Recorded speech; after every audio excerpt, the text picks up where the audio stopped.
Hey, this is Dave here in Texas, and I thought I'd do a part two to my DVDs that I'm showing of science fiction.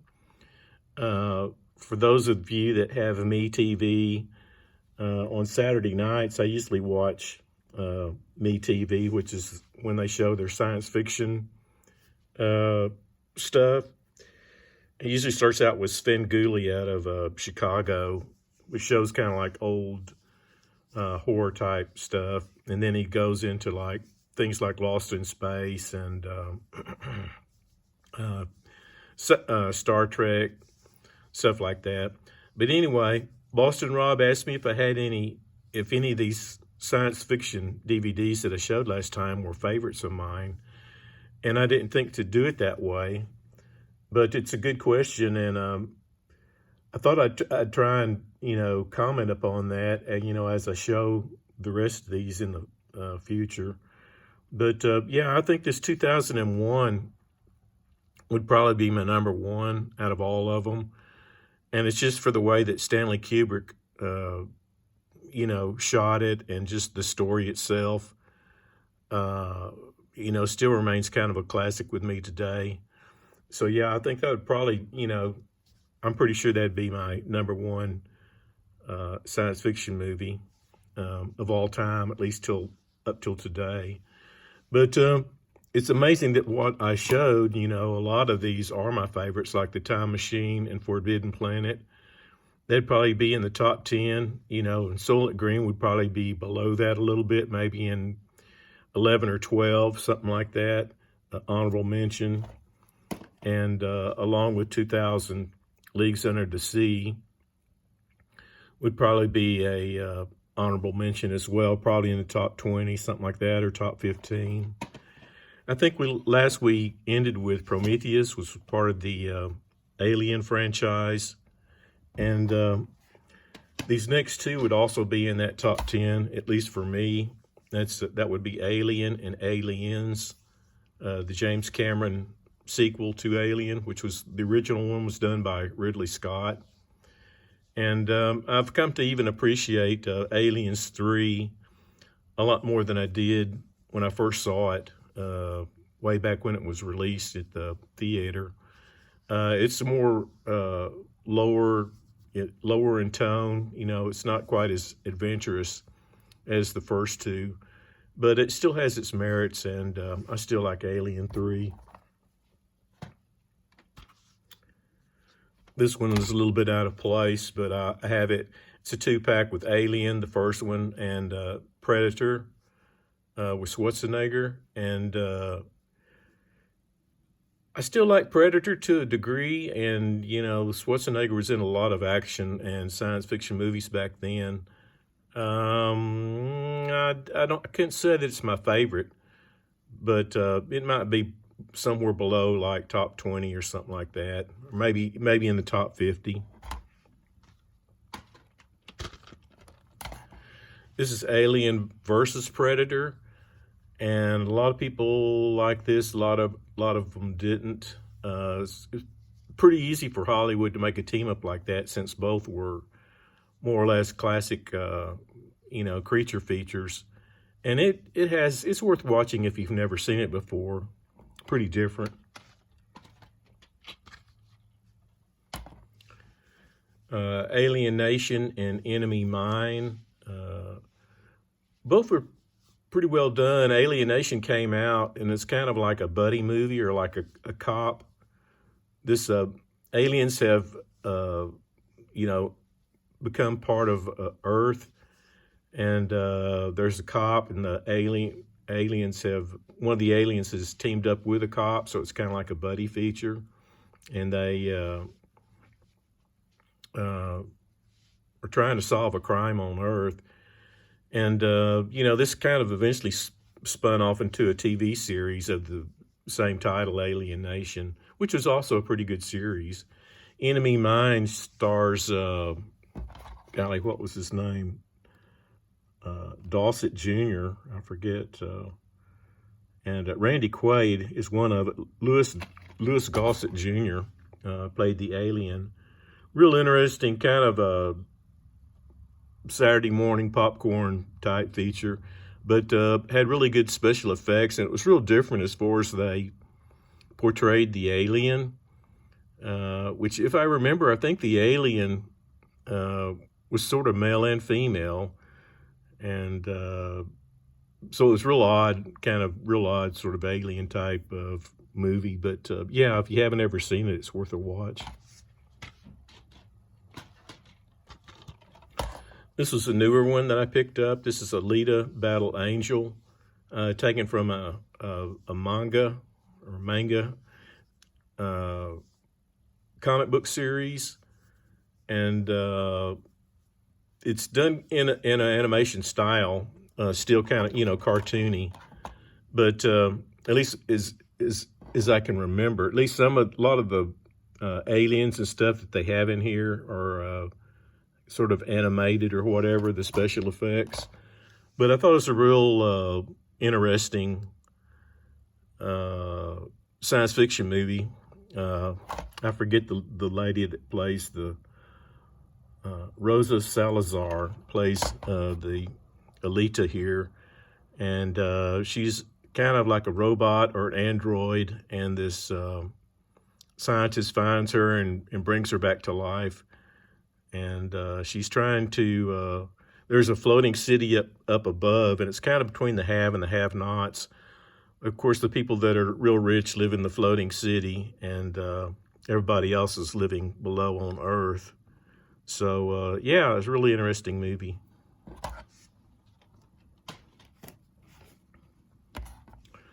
Altered States was with William Hurt, who passed away here recently. Really good actor. And I think it was Blair, what's her name? Blair Brown played the other actor with him. And it was about him just, I guess experimenting with drugs and going into these tanks and bringing about an altered state. And yeah, real unusual special effects, pretty creative as far as that goes. And yeah, really interesting movie if you've never seen it.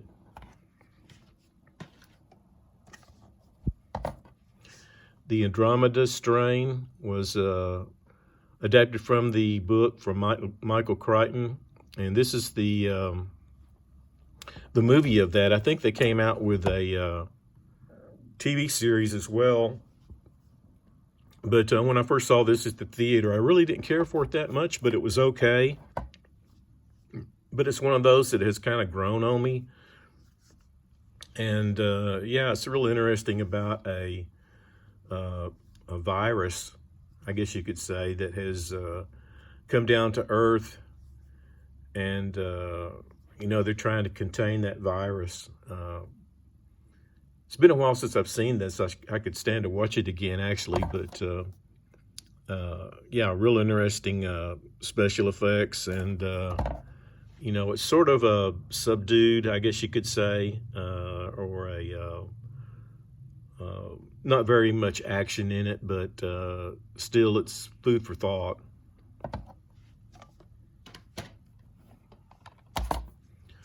Artificial intelligence, AI. I like this movie quite a bit. A lot of people didn't, but the special effects were really great.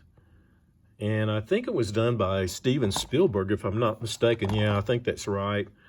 It was from an idea by Stanley Kubrick, and then Kubrick passed it away, and then I think Steven Spielberg picked it up and made Artificial Intelligence. And it's just about Haley Joel Osment. He's a young robot boy, and this couple's young boy passed away, and they kind of more or less had the robot made for them. And it's just, there's a lot of things that it comments on in society, like how disposable we can be. Like a person adopts a dog or a cat, and then they get tired of it and just let it go, out in the wild or whatever, and how disposable we can be at time. And it's also about, humans their paranoia of robots. And, a lot of people get these robots in the future and they, have gladiator games with them and whatnot, and also hunt them or whatever. So, overall, it's kind of a sad movie, but all the same, I thought it offered a lot of food for thought. And, if you haven't seen it, it's worth a watch, I think.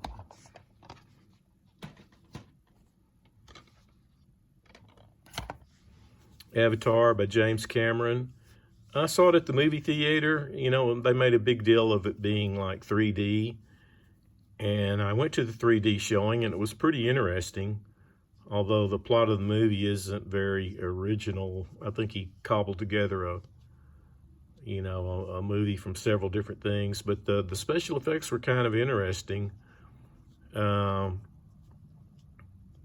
It had kind of a progressive art, or like, if you like progressive music, like Roger Dean artwork in it and stuff like that. But it's okay. It's not anywhere near my favorite or anything. As far as Cameron, I much prefer his first Terminator film. But for what it was okay, and the experience of it being 3D was sort of interesting. And although I wear glasses, so I had to put like glasses over my glasses to appreciate it. But even for that, I could get the effects, and I thought it was really pretty interesting theater experience.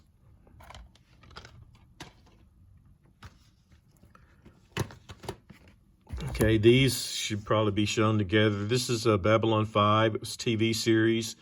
The Gathering and In the Beginning are the first two parts of the series that kick it off. And for some reason, you had to buy this, to get the whole complete series. And I wanted, the very beginning of it. I don't have the whole series on CD or DVD, but it would be interesting to have it that way.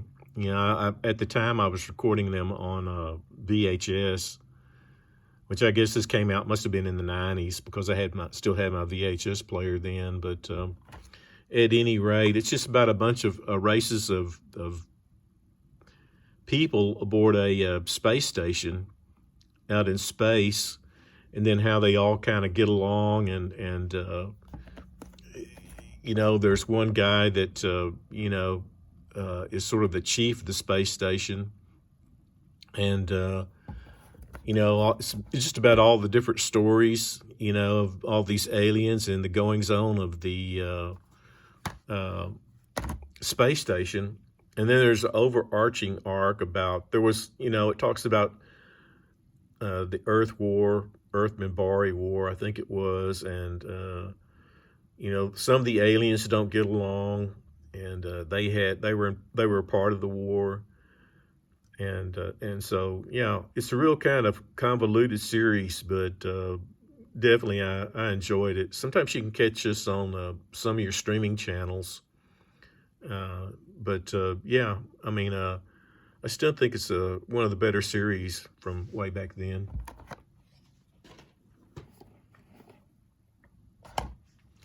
Barbarella with Jane Fonda. A lot of people are going to think this one's pretty cheesy, and actually it is. But I enjoy it just the same for the special effects and whatever. Jane Fonda just kind of plays like a sex kitten in outer space or whatever, trying to, I forget what her mission is. I think she's trying to find somebody, which is, I think, that guy there. And it was taken from an Italian graphic novel, I believe, if I'm not mistaken. And it has cool special effects, and Jane Fonda's in it. And it's not a real heavy movie, but it's kind of a real fun movie, I think. And a movie of its time, being from the late 60s. It's not often you see a spaceship with shag carpeting in it or whatever. But it is what it is, I guess you could say. It's a kind of a space opera romp. But it's a fun movie, and I still think it's different from the way they portray a lot of science fiction, which is why I liked it.